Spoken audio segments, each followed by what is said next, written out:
Very good evening दोस्तों। Vikram Raghav technical channel पे आपका तहे दिल से स्वागत है। दोस्तों, लास्ट चैप्टर में हमने computer system life cycle phases के बारे में देखा था। दोस्तों, computer system validation current regulatory requirement, IT industry, banking and financial का एक इम्पोर्टेंट पार्ट है। दोस्तों, रेगुलेटरी एनवायरनमेंट किसी भी चीज़ का प्रोडक्शन करने के लिए एक ऑथेंटिक वे प्रोड्यूस करता है और इस बेस पे एक सिस्टमेटिक गाइडलाइन प्रोवाइड करता है।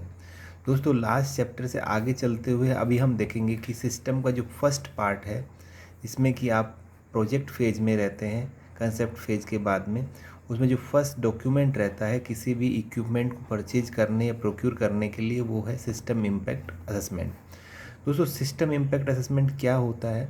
देखिए, सिस्टम इम्पैक्ट असेसमेंट बेसिकली आपका जो है आपको ये बताता है या डिटरमाइन करता है कि सिस्टम का प्रोडक्ट पे क्या इम्पैक्ट रहेगा। उसका जीएक्सपी इम्पैक्ट रहेगा या गैम कैटेगराइजेशन क्या होगा, और सीएसवी क्वालिफिकेशन जो एक्सटेंट ऑफ सीएसवी है वो क्या रहेगा। तो फर्स्ट जो स्टेप है वो है सिस्टम इम्पैक्ट असेसमेंट। देखिए, सिस्टम इम्पैक्ट असेसमेंट किसी भी सिस्टम का जब आप खरीदने प्रोक्यूर करते हैं तो उससे पहले किया जाता है। सिस्टम इम्पैक्ट असेसमेंट से आपको क्या पता चलता है? सिस्टम इम्पैक्ट असेसमेंट से आप सबको पता चलता है कि डायरेक्ट प्रोडक्ट इम्पैक्ट है, इनडायरेक्ट प्रोडक्ट इम्पैक्ट है या नो प्रोडक्ट इम्पैक्ट है। सेकेंड वन, जीएक्सपी इम्पैक्ट है या नॉन जीएक्सपी इम्पैक्ट है।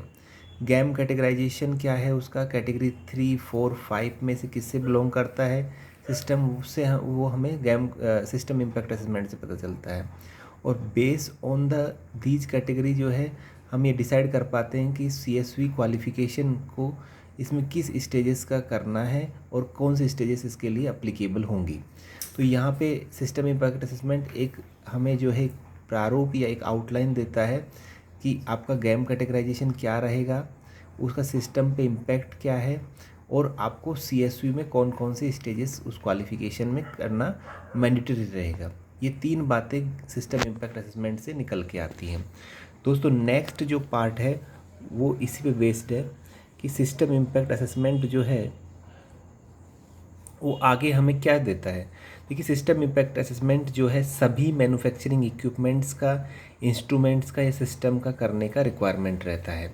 लेकिन जो सिस्टम जिनका कि प्रोडक्ट से रिलेशन नहीं है या उनसे डायरेक्टली लिंक नहीं है, like laminar air flow, dynamic pass box या मिसलेनियस जो प्रोडक्ट एसेसरीज रहती हैं, प्रोडक्शन एसेसरीज, उनका करने का रिक्वायरमेंट इस सेक्शन में नहीं है।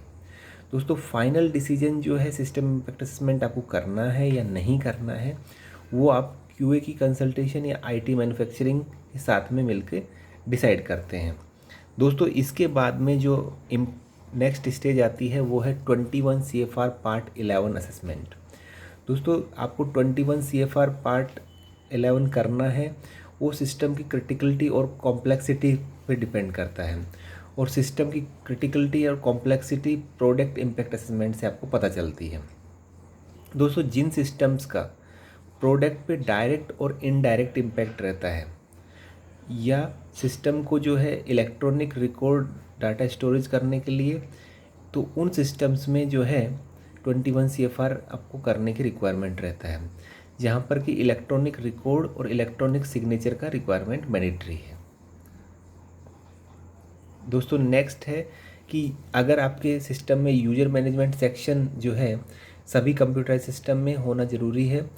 अगर ये रिक्वायरमेंट आपका इलेक्ट्रॉनिक रिकॉर्ड और electronic signature user management section अगर मैच नहीं करता है, तो उन्हें आप जो है रिस्क असेसमेंट के थ्रू डील करते हैं, और इसके लिए जो है विद प्रॉपर इंटरिम कंट्रोल या तो प्रोसीजरल कंट्रोल होते हैं, ये क्यूए ओवरव्यू रहता है, जिसमें कि आपका यूजर मैनेजमेंट सेक्शन नहीं है, इलेक्ट्रॉनिक रिकॉर्ड, इलेक्ट्रॉनिक सिग्नेचर की अवेलेबिलिटी नहीं है, तो उस केस में जो है रिस्क असेसमेंट के थ्रू इंटरिम कंट्रोल्स के द्वारा उसे सॉल्व किया जाता है।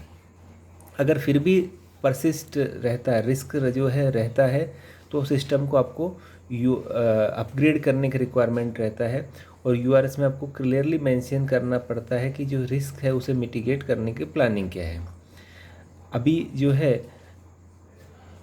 OEM और वेंडर के हिसाब से आप वेंडर की हेल्प से आप जो है 21 CFR की चेकलिस्ट फिल करते हैं और ऑल रिक्वायरमेंट जो है उसे आप URS में कैप्चर्ड करते हैं। सेम जो है आपका जो वेंडर है उसके साथ में उसे लेके आप कम्युनिकेट करते हैं। दोस्तों इस लेसन में हमने देखा कि बेसिकली क्या रिक्वायरमेंट है, हमारा सिस्टम इम्पैक्ट असेसमेंट का क्या रिक्वायरमेंट है। दूसरा आपका 21 CFR असेसमेंट का क्या रिक्वायरमेंट है, कहाँ हमें 21 CFR असेसमेंट करना है, कहाँ सिस्टम इम्पैक्ट असेसमेंट करना है। तो इन बेसिस पे हमने इसे देखा और समझा।